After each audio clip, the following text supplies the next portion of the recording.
नमः ऋषिभ्यः पूर्वजेभ्यः पूर्वेभ्यः पथिकृद्भ्यश्च नमः सभायै सभापतिभ्यश्च वो नमः।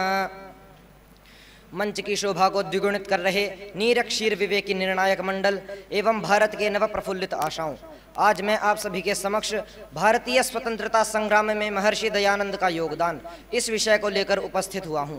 आशा है आप सभी लोग मेरा उत्साहवर्धन करेंगे। महाभारत के युग के पश्चात समस्त आर्य मर्यादाएं एवं सत्य सिद्धांत छिन्न भिन्न हो गए। इस अविद्यारूपी अंधकार की खाई में हम इतना नीचे गिर गए कि ऐसे समय का लाभ उठाकर विदेशी शक्तियां यहां पांव जमाने लगी। धर्म के ठेकेदारों ने धर्म के ही नाम पर अपनी उदरपूर्ति हेतु हिंदू जाति को और भी पतन के गहन गर्त में धकेल दिया। गुलामी का युग आया और गुलामी की लौह जंजीरें जनमानस पर अपना बंधन और दृढ़ करने लगी। इस गहन अंधकार के युग में ऐसी असहाय अवस्था में पड़ी आर्य जाति महर्षि दयानंद को एक उद्धारक के रूप में पाकर धन्य हो उठी। वे महर्षि दयानंद ही थे जो स्वतंत्रता संग्राम के सूत्रधार थे एवं नर्मदा नदी के समीप के सब रजवाड़ों को एकत्र करके स्वतंत्रता संग्राम संचालित करने वाले थे।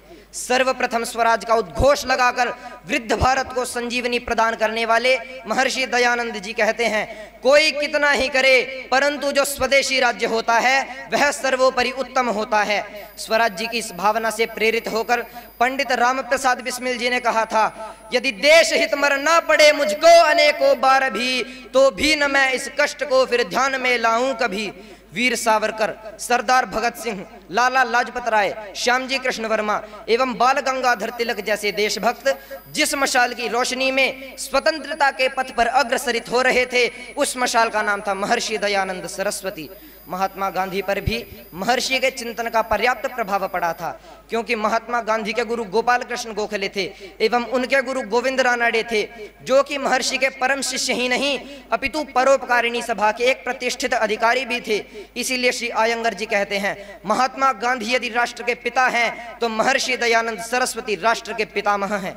19वीं सदी की महान क्रांति के बिगुल को बजाने में ऋषि दयानंद ने अभूतपूर्व योगदान दिया।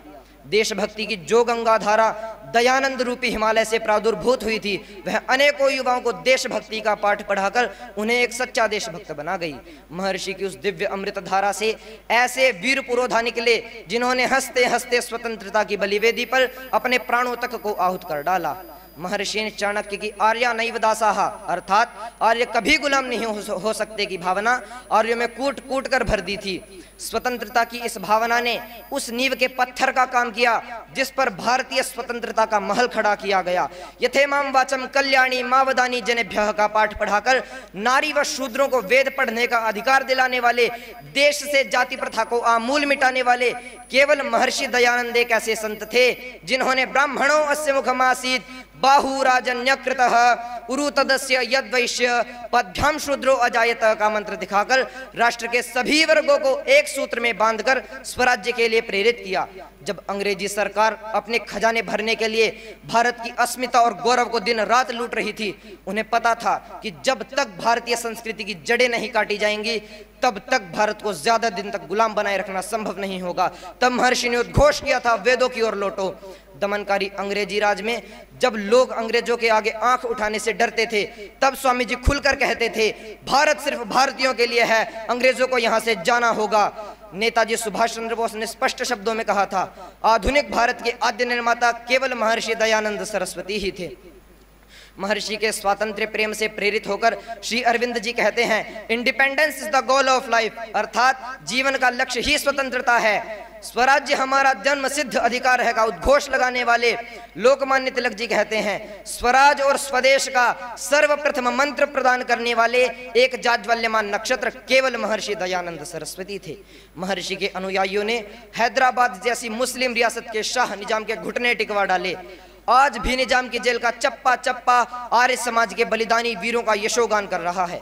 और अंत में मैं एक छंद के द्वारा अपनी वाणी को विराम देना चाहूंगा। युगों से सुप्त थी धरती अंधेरा घोर छाया था, कि युगों से सुप्त थी धरती अंधेरा घोर छाया था, निरख कर देश की हालत ऋषि का मन भी रोया था, उठाया सत्य का झंडा अंधेरा डगमगाया था, अमर सत्यार्थ ज्योति से जगत सब जगमगाया था, अमर सत्यार्थ ज्योति से जगत सब जगमगाया था। इति ओम शम।